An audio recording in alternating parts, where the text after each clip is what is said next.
Anyway, And we are in the bubble inside of the bubble inside We're of the in a bubble. We're in the three bubble. We're not. We're in We're a in bubble. California. We're in San Francisco. We're in the yes. Haight-Ashbury. Well, this is what I tell. So tomorrow I take a Yeah, bunch tell of me about the tours. So Steve does these tours. yeah, go freshman ahead. medical students from UCSF. There you go. I started doing this with Dr. Dave Smith Yay, shall many we love you, years Dr. ago. Dave? Yeah, and so From the Haight-Ashbury Free Clinic. We can talk more about him too. He was my mentor and here. To your friend. And dear friend for sure, still. And the freshman med students can pick various tours to go on, and a lot of them pick to get a walking tour of the Haight with the focus on street medicine, the founding of the clinic, and the founding of addiction medicine as a specialty.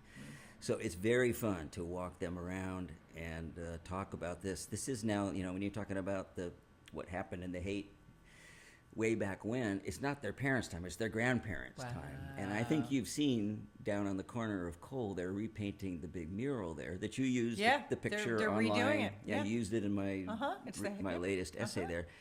It's Jerry, Jimmy, and Janice, right? That's what it was. I think it's going to be the same. It kind of looks like it. And so only the last couple of years when I get to there and I say, look at these people, who are they? The last couple of years has been the first time where none of these kids knew who they were.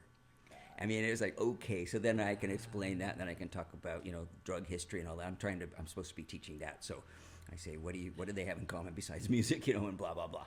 So it's fascinating, but the times do change, Well, I notice there's a lot because I watch Jeopardy every night when I can. Yeah. I don't like Monday Night Football because there's no Jeopardy. That really pisses me off if I have anything to say about it.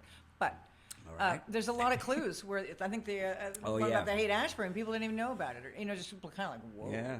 Well, or even I'm Ken looking here- Kesey, which kind of broke my heart. I'm looking here today at the New York Times today has a nice, it's a half a page obituary for Donna Jean Godchow.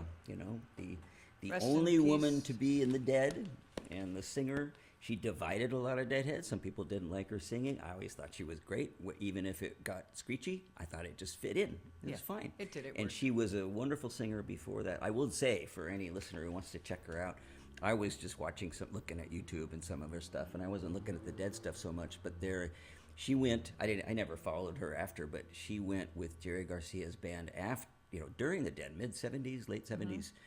And the two singers were her and Maria Muldaur for a tour. Oh, I didn't know. So there's some somewhat grainy black and white footage of her and Maria singing with Jerry's band, kind of a gospel tune, and it's just beautiful. It made my heart just go, wow. yeah. They were, because she sang with great singers. She was out of Muscle Shoals, wasn't she? she sang with all these legends before she came out here with her She husband had it and in her joined the blood. Dead. Yeah, I think being married helped. I think maybe being married. That's to true. keyboard, Well, the boys had to behave themselves. I think I started it in my The Haight Stays Great essay in the current Fall 2025 edition. The edition. Go to HVvoice.com. You can catch that online or, order one. I'll send you one. Yeah, you're good, huh? Thanks. So I started the essay there. I think it was only the second time. The first time I came to Haight Street I was in high school. I think sophomore or junior in high school. So you're 16, 17.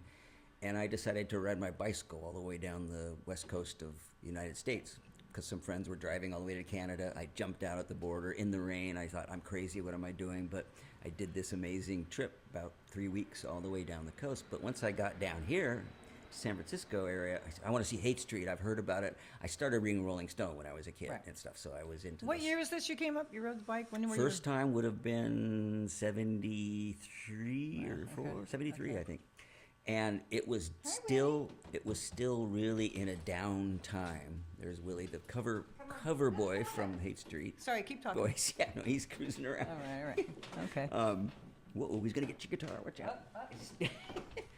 We have the usual animal chaos here. Good boy, Willie. Play guitar. Good boy, Willie. All right, Willie, that's okay. I'm not going to even edit that out. So I spurred off of Highway 1 or whatever it was. I don't remember, but I must have been coming down 19th or something trying to get through here because I really wanted to ride through Big Sur too, Well, But I was SF heading States that way. right there. Yeah, I cut over this way. I came down Haight, and I always remember it was a sunny summer day, and the street was grim. It was boarded up. There were bodies in the street. There were rough-looking characters just staring at me, and all I really remember was, I'm not going to stop. This is scary because I'm like I say, a dumb Orange County kid anyway. But still, It was a dark kind of place, but I remember the new Stevie Wonder album blasting out of some record store or something right here, probably right on this block like here, because I remember it was on this. Rock and Roll, the north maybe. side. Rock and Roll was there, I think. No, but this No? was it coming out. It was on the street. But Okay. yeah, no, Rock and Roll would have been there. Yeah. And it was Songs in the Key of Life. No, No, it was Inner Visions. Inner Visions, yeah. Right. So Now, that's Living the one- Just Enough for the City was playing as I came through. I go, man, this is spooky. I'm out of here. So I took off. But I came back. Donna Jean, we're talking about her. Yeah. I came back because in August, senior year, in August of 74, the Dead announced that they were retiring. And my friends and I were like, man, we're never going to be able to see them. They're going to retire. We got to go. We came all the Cha-ching. way up from San Francisco. From Orange County to San Francisco, slept in my van. I had a Volkswagen van then, and went to see them at Winterland, those retirement shows, which were legendary. That was the last They were week all- of Winterland, right? Yeah, no, it wasn't the last week. Otherwise, Last week was what- 5 years later. They closed it down. This is 74, but Okay, it was their got it. retirement shows. Got it. It was made into the movie, the Dead movie that has been shown on some of their things. So Yeah. anyway, I was just, here I am now. I'm like an old guy. I'm 17 maybe or something, and I think maybe 18 even. And I went into Winterland with that band who was, from my point of view, were at their peak musically too. Oh, yeah. But the scene in there, it was first thing, we showed up without tickets. We figured we just go to a Dead show. That's how dumb. We just showed up, and we, Winterland was in a sketchy area then too. Oh, yeah. At that point, What was it? Was it Gary and it wasn't Gary. It was one up. It's I'm sorry, Pearson, whatever it is, but it's just Post, I think. Post, right? Yeah. Yeah, a couple blocks from Yeah. Fillmore this way. Yeah. But it was dark already. It's October. It was like this time of year. We show up and we're like, there's 3 or 4 of us, whatever it was, and the guy goes, "Where's your tickets?" I go, "Oh, we don't have any." I go, "Are you idiots? We're sold out." And we're like, "Oh no!" And he goes, "Where are you from?" I said, "Orange County." We drove all the way up, and he goes, "You can't go back out there. You won't last an hour. Get inside." So he let us in. Wow. It was very cool. You got the miracle. And then, yeah, right. And without asking, we just were dumb. But Let me ask you this. We got in 'cause- there. Let me tell you though. I Yeah, remember okay. being in there and wandering through there. We all got separated, of course. Smoked some whatever, and It's we're in just the wandering air. around. I was so blown away and amazed by the crowd as much as the band. The Yeah. band sounded and looked great, and Donna was singing with them, etc. Of course. But there were all of these gorgeous older hippie girls twirling around, and Scantily everything. clad. Just twirling and Yeah. dancing, and that's in that movie. There's great crowd footage of them, especially when they get into the spacey part and people Oh, yeah. are just tranced out. I was just walking around in there, just blown away by the whole thing. I thought, God, I'm so glad I came to this. Did you ever hear the Bill Graham? This is not what I was going to ask you. Did you hear that Bill Graham told a story about going, trying to get back, running around with his clipboard. You know how Bill was, rah, rah, rah, the big guy. And he was trying to get through the crowd, and we're out in the hallways, on the periphery of the venue. I don't know what venue it was. And the twirlers were out, the spinners are out there, right? And he goes one to one side, and he goes to the other side. And they twirl like right, and finally he apparently decked one and kept walking, or pushed, completely pushed it out of the way. Yeah, people would camp, Get the hell out of my- on that street all the way around the corner, which was kind of silly, it seemed to me, because you could get in and go up in the front no matter what. You walked around. I remember walking right up to the front, and people didn't mind. Maybe it's because I was so young, I don't know, but. There's another hilarious story where the guy waited in line or slept there for 3 days or something. Very first guy in line, and they finally open the doors, and the guy doesn't go in, and the security guard's like, "Dude, you've been sleeping here for 3 days. You're the first guy in line. Why didn't?" And the guy goes, "I just got to get my molecules together so I can get through the door, man." It's in the movie. It's in the movie. It's the best. It's called the Grateful Dead movie, and it was when Garcia love that. wanted, because it was retirement, he hired professional film crew, bankrupted them even more. They already were at that point, and they made this film. It didn't come out for years, but it's the slices of it. If you want to see this, you just go online and look up Grateful Dead Winterland 74, October 74, and there'll be all these slices of it, professionally filmed. It's really cool. So that was 40 years ago. I'm just trying to kind of bridge it to where we are now. 51 50 years ago. Sorry. 74. Well, in the magazine, you said it was 4 decades. Yeah, well, that was me living here. I didn't come here until 10 years later. Okay. Yeah. I really am I bad do at have math. one. There's one Bill Graham. Once I met Dave and started hanging out, and then I started working with Rock Medicine backstage, and I only would really do Dead shows. And this was over at Kaiser in the late 80s. That's when I And- started seeing them. Yeah, this was late 80s there, and The Henry J. Kaiser, great Steve venue. Silberman, who some people know, he was Yep. a writer, and he Yep. lived right around the corner here and just died last year. Yeah. Bless his soul. Yeah. And I was coming out of the back there with the band. It might have been the time when, I got some ties from Garcia, in the backstage, but they're heading. It's time for second set. They're going up. I just followed them and I walked up the side behind them. And that's no man's land. Nobody's allowed up there except for the band and a couple of crew and Bill Graham probably. Bill Graham. So, but I went behind and Steve Silverman was standing there too. And I said, "Come on!" I didn't really know him, but I just knew him. Yeah. So we walked up and we were standing behind the keyboards there, and we watched the first medley, which was Scarlet Begonias, Fire on the Mountain, and it got going just crazy. And I remember watching Garcia was dancing around and playing, and they were just on fire. I can look it up, the show too. It was '88 actually, but it's over. People are going crazy and cheering, and I look next to me and there's Bill Graham standing there right next to me, and I go, "Oh shit," and I'm like, "Oops." Oh, see, I said I wouldn't swear. That was a swear word. That's But okay. I know it wasn't much of one. People have heard it. No, I know. So I look at him, he looks at me, and he says, "Pretty great, huh?" And I said, "That's amazing." He goes, "That's as good as it gets. Now get off of my effing stage."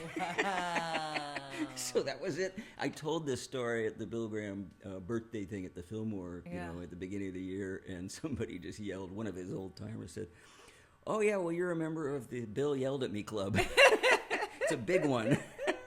So yeah, good times there. And I got into that. If you want to talk about the hate and everything, I mean, I had read about. Well, I wanted to ask you about rock metal. What would you have? That's what I'm saying. Yeah, I'm going, any so, weird. Well, so Dave was famous when I got here. I came here 10 years later, so it's '84. It's early '80s, and what's happening in San Francisco is HIV is exploding.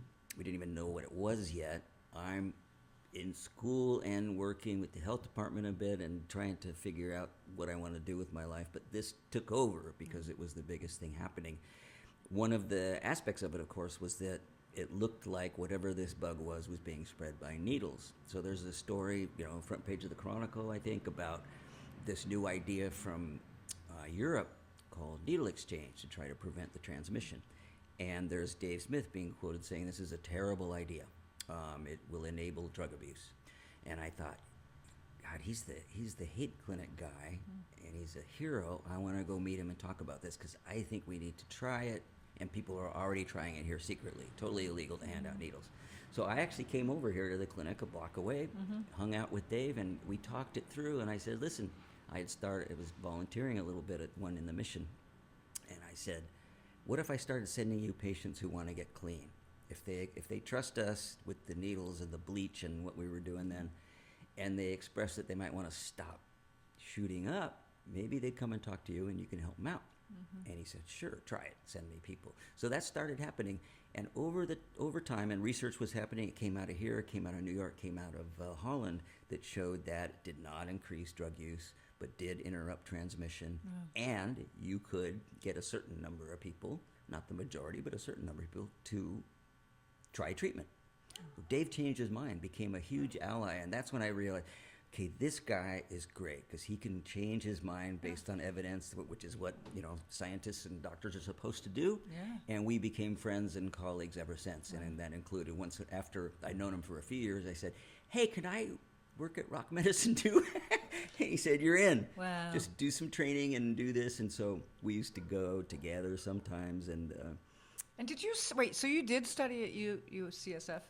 I went to 5 UC campuses, and UCSF was one of them, Okay. and UC Berkeley, public health. And all medical that. was always kind of on your radar. That was what I was going to do, and that's was, but it just became, it was a crazy time. So I Yeah. learned a lot. I met a lot of people. Our mutual mentor, Dave Smith, and I was a guy named Phil Lee, who had been chancellor of UC when Dave was there.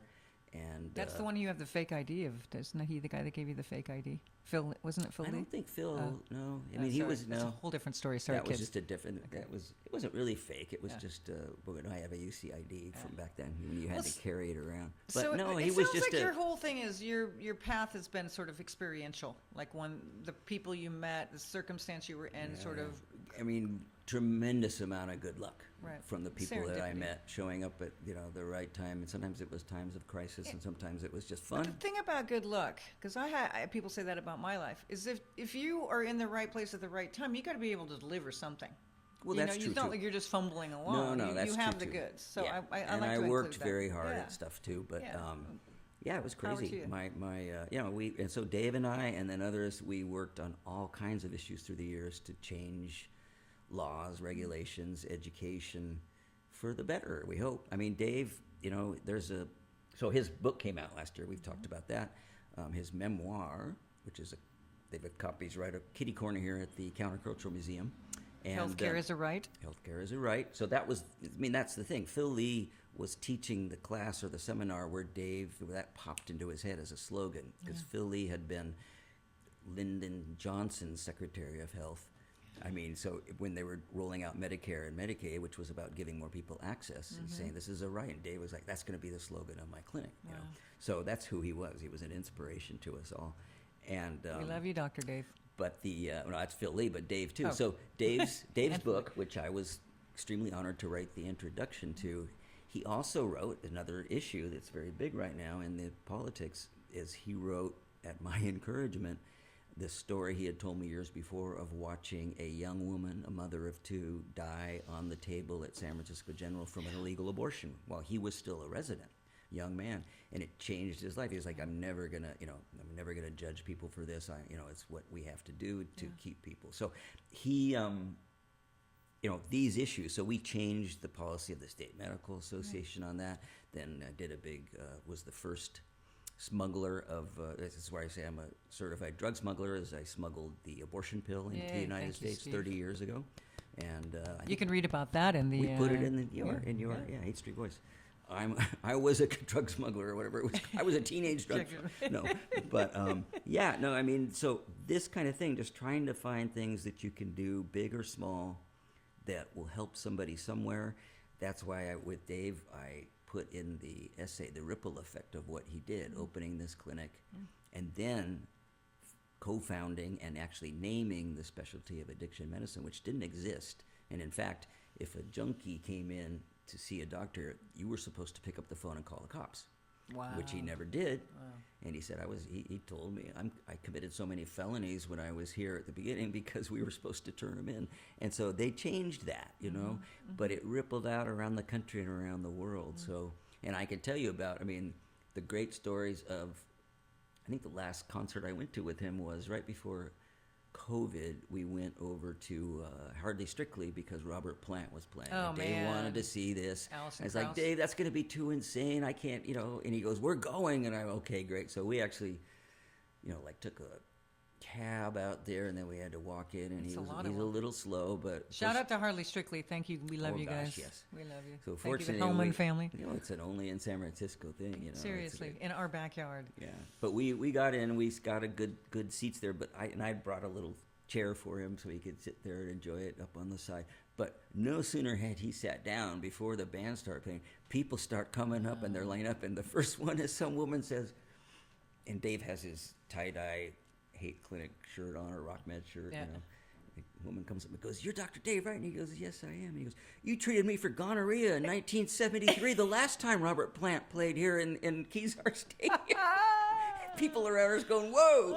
And it happens everywhere you go with him, because people remember that kind of kindness and having access to something that they didn't have. Because, I have it right here. I use this when I teach tomorrow with the med students. This is from the Chronicle in spring of 1967, as before the Summer of Love. Right. But the hippies are coming. Right. Thousands, and they're saying there's going to be 100,000 couple of months more. after the human being, which is January 14th. Yeah. And so this is SF Health Chief warns hippies, and he says, under the state public nuisance law, conditions that are dangerous to public health can and will be dealt with, said Dr. Socks. Sidebar, the great name of Dr. Socks is his first name was Ellis, his middle initial was D. So he was Dr. LSD Socks. Oh, my God. And these people are creating slums. And it says, turn them away. We don't want them there. So that was a big impetus to Dave founding the clinic, because here he is, a young doc, and they're saying, don't treat them. Tell them to go back home to where they came from. And he knew that wasn't going to work, and that wasn't cool, And so... he changed. He's basically woven into the fabric of this, 5-block, of Haight. Well, there's a couple. I show them the murals. The signs are still up, and we used to end up on these tours at the front door to the clinic and come inside and see the funky old place, because it hasn't really been improved much in there. It was when he found it, it was a dentist's office. It was an empty dentist's office, but it still had some of the stuff in there. So, And now it's still used for some things, but Food now program, I think, isn't. I see and kids lining there up was for food. some syringe exchange and Yeah. everything too. Yeah. Kind of secret now because it's kind of disapproved again, backlash. yeah, But now we're going to end up at the Countercultural Museum, which is fantastic because there's a whole Dave Smith Yeah. exhibit, Yeah. and Exhibit. or Haight Clinic Yeah. exhibit. Shout with out it. to the Counterculture Museum, which is right Right over there. across the corner We love here. you, Jerry It's and been Estelle. here for a while. They've had, you'll probably have them here sooner or later. I mean, the Beat Museum they've had for 20 years Yep. is In great. North Beach. It's in North Beach. fantastic. And so they did this. It's fantastic too. And I was honored to do to kind of MC the first 3 talks Yeah. with Dennis You interviewed McNally me. Yeah, and me you and Dr. Dave. and Dr. Dave. So there you have it. And they're doing all these other great ones there. It's a wonderful place, and I'm so glad. We're so happy. That's a good there. little segue to bring you into today and where the hate is today and how you feel about what's going on. I mean, we got Deluxe is opening by the end of the year. I know. You They're got in the magazine Christian's a great guy. He's in your magazine. He's a wonderful guy. I love him. He's in Christian. Hawaii right now, so that's good. A well-earned Taking his vacation, break. I believe. Yeah. too. And then He's also Hobson's. if you don't know, he's a fantastic drummer. Oh no, we talk about it in the he's interview. great. Watch the show. Yeah, he's best. Hate Street He's Voice great. Radio, which is what you're watching. And then Hobson's Choice, it used to be, Yeah. is now going to be the Green Heron. We interviewed them too. Love those guys. Well, I think I mentioned that was Achilles' heel when I moved my here, and gosh. Achilles' heel was this, I used to funky go there. kind of I bar. used to And go my there. first place, I didn't, I wound up here in my van, and I was about 9 months ahead of when school started. I didn't know what I was going to do. I think I had $600 in the bank, and I was can I do 9 months on this? Probably. I mean, I was paying like $50 for a couch to sleep on. But my friend who had the apartment up there, a block up on Clayton, was bringing pot down that he was helping grow from Mendocino County, and so Back for a when it while was I had- illegal, it was ladies and my gentlemen. it was illegal in my Yeah. first little job. There's statute of limitations, and it's legal now anyway. And I Yeah. helped with that too. We Thank you. legalized it. Wow. We legalized it. I just want to be clear, to keep people from getting arrested and having jail. I'm not happy with how it's rolled out in terms of commercialization and capitalism, but it was worth it and it's good. So, but he would hand me a brown paper bag with pot in it. It would have like a half a pound or a pound or whatever, which was a lot then. And you go down to Achilles' heel, order a beer, and sit in the back room with your paper bag. Another guy will come in, order a beer with the brown paper bag, and sit there. You guys have a beer together and switch bags and bring it back up here. The other bag was the money. So I was a bag man once in a while, and I would get to keep like $100. I'm confessing my It's felonies okay. now. It's okay. I think you're a hero on this station. No, that was not. But that was my first memory. The other great memory there is the original Gus's Market was just a few doors down on that side. And next to that was the first kind of fancy chain bakery, Baker's of Paris. Yeah, I used to go there all the time. That was right next to Because I Gus's lived too. I lived literally on the corner. I was. Yeah. I So I loved would- it. I was We a- need a new bakery in the neighborhood. We do. Yeah, well, there's one up on Cole, but it's Yeah, the but- Boulange. But I would run. I was a runner then, so I loved to run all the way through the park to the beach and back. And I would come and stop at early in the morning at Baker's of Paris and grab a couple. They put their day-old baguettes there in the doorway. I would grab a couple of those and run out through the park and feed the geese in the it's arboretum. They'd chase me. They'd see me coming, and it was a fun just outrun the geese because I had the bread, right? They're scary sometimes. They can be scary, Yeah. right? But one morning I was grabbing it, and Gus was out in front sweeping, opening up Love at that guy. 7 a.m. or something, and he said, "Hey, kid," he said, Hey, kid. "You want a job sweeping up here like this?" He thought I was a homeless kid, and he offered me a job. And I was like, "Man, that's so sweet of you, but give it to somebody who really needs it."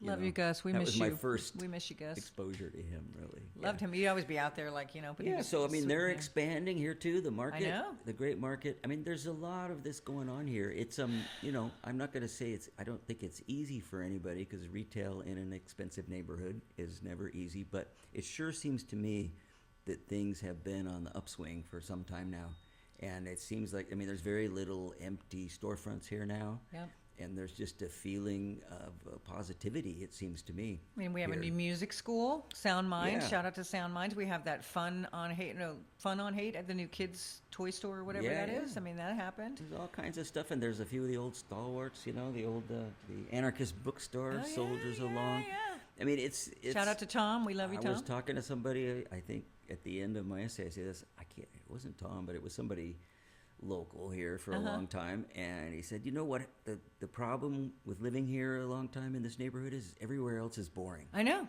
It is so true. If you want to go live somewhere else, you're going to be bored. Maybe it's just if you get out into nature, yeah, that's quiet. But actually, there's a Dave Smith story about this. This is 20-something years ago. We both came into the airport from separate places, Midwest, East Coast, somewhere. We don't even remember. We were both at meetings, it was work stuff. And we go, oh, let's get a cab, let's share a cab in. And he goes, yeah, I'm going to the clinic, actually. He was coming straight into there. And I go, all right, I'll just jump out there. So it was a summer day. There was, maybe the Dead were in town. Used to know when they were in town, it was, crazy here. Yeah. And we get out of the cab right down the corner, and immediately you smell incense and pot, and the music's playing, and there's, naked people walking by and all this. Dave and I look at each other, we both started laughing, and he goes, I know what you're thinking. It's great to be back to normal. And that's exactly right, Wow. Yeah. And so that last little episode when the Dead played here for 3 nights, but it was like a week of a festival here in the streets. Oh, you mean the one that just happened? Dead Yeah, and Company? yeah, I mean, Dead and that Company. was... I thought it was amazing. I was up here looking out the window. I had so much fun. I took a picture. You remember So- down there? Oh, yeah, that's right. And I would Thank you. I went to Gus's every day to get a cup of coffee Yeah. and just talk to people. Yeah. And the fascinating thing from that, and they were from all over the country and beyond. Oh, that's right. I ran into you out there. Yeah. So I would talk to them and just say, what do you think, of the city? And they said, most of them said, we were told that it was going to be crap and needles and dangerous everywhere we went here, and don't go. And they said, this has been it's a beautiful city and it's great. And they, some of them had walked through the Tenderloin, which has been that way forever. Yeah. And when I moved here in the 80s and I came through in the 70s, all of South of Market was, to me, it looked like an open-air alcoholic ward. There were bodies all over.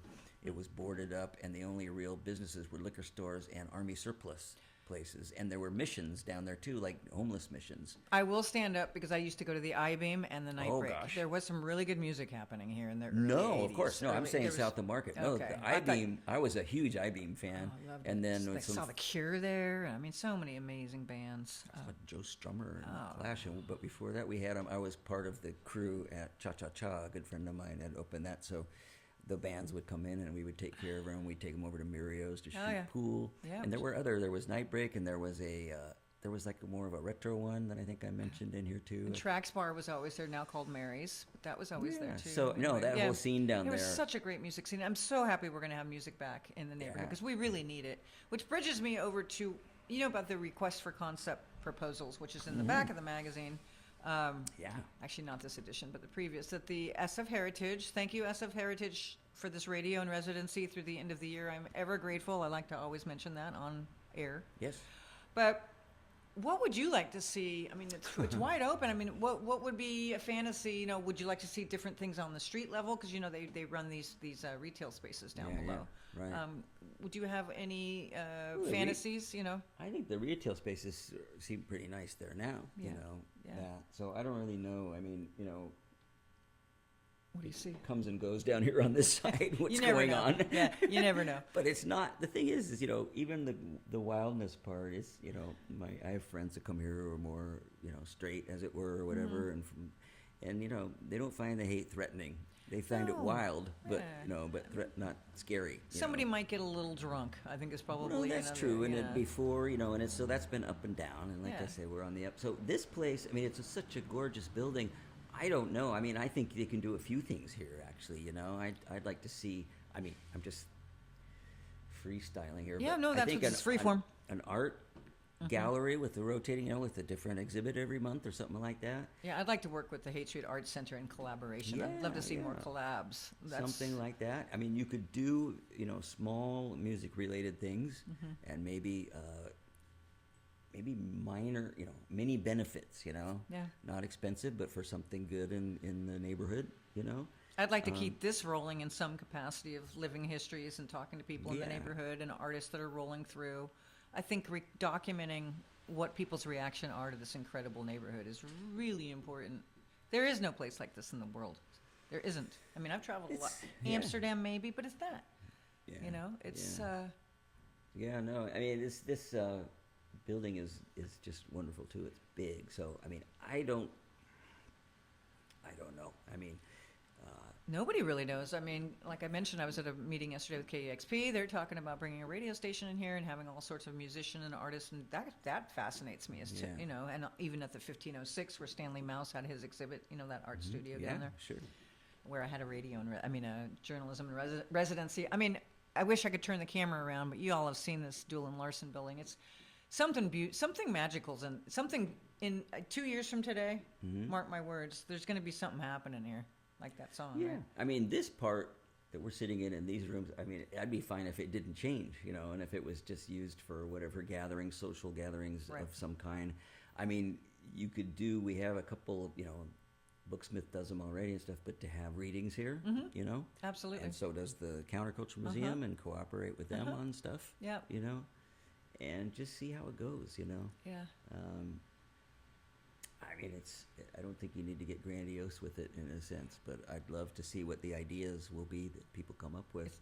We'll Probably get some grandiose ideas. Get some what? Get some grandiose ideas. Let's have a UFO center or something. I don't know. Wow. Well, okay, so having lived in this neighborhood, it is really coming down now, which is why this is so condensed. This is double paned. What would you like to say to the neighborhood if you had a big loudspeaker and you could lean out this window and you could just say, to the actual physical buildings or whatever, you can say thank you to them, or you could talk to the people, or whatever you want to say to the neighborhood, Oh, I go back to feeling lucky because I came here never expecting to spend the rest of my life here, or such as it is. And time goes by fast, that's for one thing. Jesus. But just the... having landed here, and I was lucky too, I mean, I got here early enough to be able to get and keep a nice place to live too. So, I mean, this is important. Lucky. It's gotten much more expensive, and it wasn't then, in the 80s and 90s. It still was not, So good luck. I had good luck in that way, just the timing of him being age, whatever it is. But I don't know. I'm just very thankful to have landed here, and it is, if you look at a map of San Francisco, it's the center. Right? We're right in the middle of the whole city geographically. So, I mean, with the end Judah here or other Muni or on your bike or if you want to walk or run, you can be out at a beautiful beach in 20 minutes. You can be downtown, same. I was there yesterday. You can be up on the bay front. I mean... The Golden Gate Bridge right there. Exactly. Yeah. So it's just situated so nice. I mean, and the quote that you talked about the square mile, the famous quote. Oh, yeah, what is that? The famous quote attributed to Paul Kantner of the airplane was that San Francisco is 49 square miles surrounded by reality.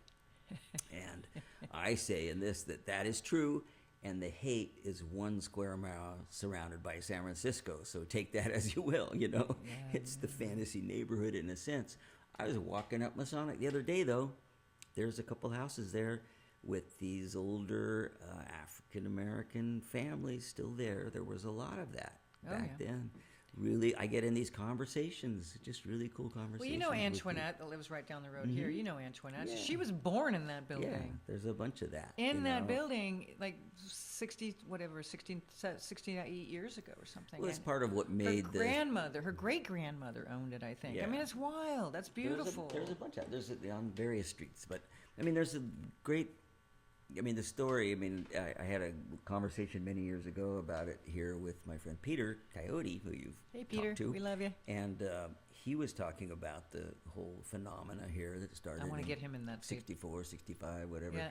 And he said a lot of it was an economic phenomena because you had a booming economy and a really cheap place to live. And that gave people the freedom to have time.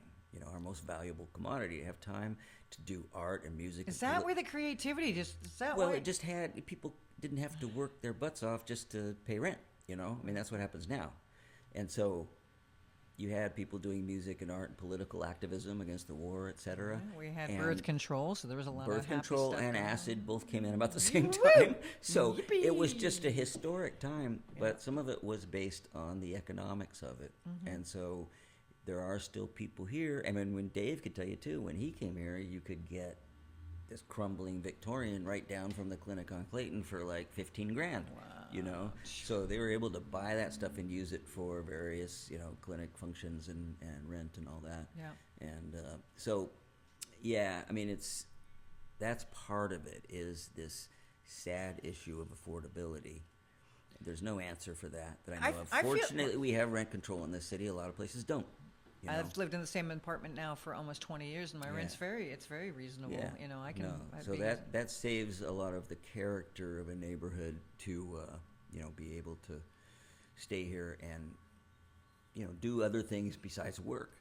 Let me ask you this: do you think there's a parallel? Maybe I make this up because do you think there's a parallel now because of the state of the country with the orange clown at the wheel and all of that? But I feel like there's actually almost like an excitement of how much more hungry and open to connecting with each other. I feel like it's actually accelerated the goodness in people, especially in this neighborhood. I mean, people say hello to me. People are much more. Well, you're famous. They're now saying hello to Willie here because he's in the paper. Oh yeah, he's in here. And I will say, I'll I will just say yes. That into the video. I do think that's happening. But so I walked into Amoeba the other day, and my friend James Dillon, who is their guy who makes all their buttons. Oh yeah. He hands me this button. It's from he saw it in here. He saw it in the Voice. Who's James? Who's the button guy? He worked there forever. He's a tall guy, a really cool guy, and he makes buttons. And he handed me another one. I'm going to do this live on air. What? Because he got this out of the magazine? The journal too. What is it? Oh, that's your kitty. Amiga. So there's your button. Oh, thank you. I know do I know this person? I don't he works know. at Gus's? No, at Amoeba. Oh, at Amoeba. Tall, got a little beard. He's a reggae fanatic. That's how I know him from way back. And his name is. I got to go in and thank him. James Dillon. James Dillon. Dillon. All right, I'm putting the pin on James. Oh my God, it's my and he gave me one. He made one for me too. God. This one of that picture from the. Oh, that's beautiful. But I got the Willie one, and so now this guy has got paparazzi. Speaking of famous, that's adorable. Trying to talk to him. I put him in the. Oh, you know, we should have him do a Haight Street Voice radio button too, based on the sticker that you're wearing. That'd be fun. He does them very quick. It seems wow. He's got it down to a science. Yay! There's Willie, you guys. Hey, Yay, Willie! Say hi. It's like a puppet show. Yeah. Oh my God! So, gosh, what else can we talk about, Steve? I mean, it's just. I mean, I pretty much wake up. I mean, like I told you, I lived on the corner of Haight-Ashbury in '81. I went to SF State. Got a degree. Hello, Ben. Got my degree in journalism. Said enough with this hippie shit and moved to New York. Pardon my French. Moved to New York and came back. Yeah. So I feel very lucky that I needed some. Besides whatever, man, I need a little.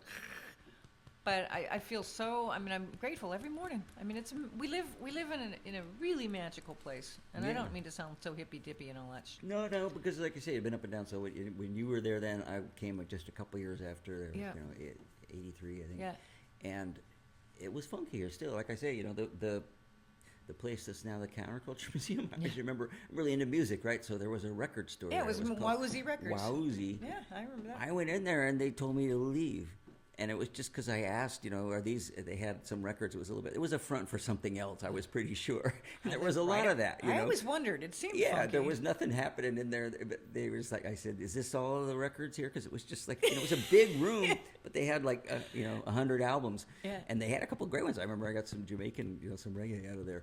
But they were like, nope, that's it. Well, it's interesting because my friend's a historian and he's trying to document what was this building back and blah, blah. And he says, I don't have there's no record about Wowoozy Records. There's no. No, I don't know how long it was there. Dave knew something that was there before, but there, you know, and then it became the Gap. Oh, God, that's when I lived there. Yes. Every week the window was broken. I loved that. Well, it became the Gap just a couple years after the Thrifty was burned down while it was being put in there. There was always questions about who did that, but it never came out. But the thing that I remember, other than, you know, we just moved in up the hill here, and that night the sirens started. You could see and not just the light, but the actual flames were so high coming off of there that you could see them from our house. And you know, the fire people said later, if there had been a wind that night, it would have taken the whole neighborhood because it was intense. And I walked down early in the morning to see it, and across the street on that side of Haight on the south side, remember, the fire hydrants all had the little plastic thing with the, those were all melted down onto there because it's just Like the an acid radiated trip. heat, and all the paint on all the buildings around was melted off. Now, was that where blistered. the Straight Theater was? The Straight Thrifty? Theater had been there? Yeah, That it was part then of. became Thrifty. Yeah. Yeah. Well, it was torn down a long time. It was an empty lot for Okay. quite some time, and then they were building the Thrifty. Some people say it was a union dispute. Some people say it was a protest about the, no chains. That Yeah. was the thing. Yeah. But the only funny thing about it that I remember was within days on the street, the gift stores, everything had T-shirts for sale in the windows that just said, "I burn Thrifty." That's good. People were wearing them. Oh, I like that. That's good. So, who knows? I mean, I'm not one. I'm not one that overly romanticizes Yeah. the whole '60s Yeah. thing. Yeah. But I'm very clear that I've written them down, and I always forget how. But say a dozen distinct movements came out of the Yeah. '60s. Yeah. Not all that, not out of Yeah. the hate per se, but it was part of it. Yeah. But some stuff of great lasting import, including Dave's movement of healthcare as a right, Peggy Caserta with the clothing. all You know, kinds the of sit- things. the bell-bottoms I and mean, the- the primary ones for me, if I was going to name the top like 5, would be that healthcare as a right, feminism, women's rights, civil rights, environmentalism, and then pick your favorite, whatever the fifth one would be. There's all kinds, but there's a bunch of other ones. Health food, eating healthy. The healthy Yeah. health movement. There Yeah. was Eastern spirituality, Yeah. Gay rights. There were all kinds of things that, for whatever reason, is partly because a big generation of young people came of age then. And Peter post-war Coyote babies. wrote a piece. Thank you, Peter. It was a great piece in a couple editions back in Haight Street Voice, and he said, people started getting pregnant. People started getting, they started moving out. They started communes up in, up Yeah. north. And he said, we left, and the bad drugs were coming in. He says, Yeah, we may have left the hate, but we never lost our values. yeah, that's The thing. values they're still Well, here. the statement is right there by the front door of the Counterculture Museum too, that says we thought we could change the world, and we still do. Yeah. I think Mountain Girl said that. I think it is her. Yeah. Yeah. And so it's there is lasting stuff here. I saw the darker side of it via the clinic and everything too, but still, There's dark sides everywhere, of course. Well, of course, right? I mean, so idealism is a wonderful thing, and I'm glad to see that some of it can come back and some of it maintains, and up and down as we say, but we're on the upswing as it seems. now that you're petting Willie, we love you, Willie. Let me ask you this, and then we're going to end with this. If you're open to talking about it, but I'm like, do you own Willie now? Because No, no. Keith Loring, I know, Willie is a good friend's up dog. working on a new clinic, right, or something is in the works. He's traveling a lot too, though. So he's making up. Keith is a Keith Loring very is a skilled healer. physician, and has travels a lot now because he worked so hard for so many years, and so Willie is his dog. I'm like the uncle and the sitter, and we are very closely bonded, huh, Willie? So, we have him a lot. Oh my God, I he have him loves for you. months at a time sometimes, and is happy to do it. So he's, and because of thanks to you and the Oh. voice, he's got a following. Yeah, we're gonna have to get these buttons. We'll have to like paste them on the side of I the don't know how wall. many he made, but he makes more. He always does. Yeah. Well, thanks for being here. Of course, no, we it was love good you. You'll fun. see Steve and Willie out there in the wandering around, having a cup of coffee in front of Gus's Market. That's right. And here's the outro. Here we go.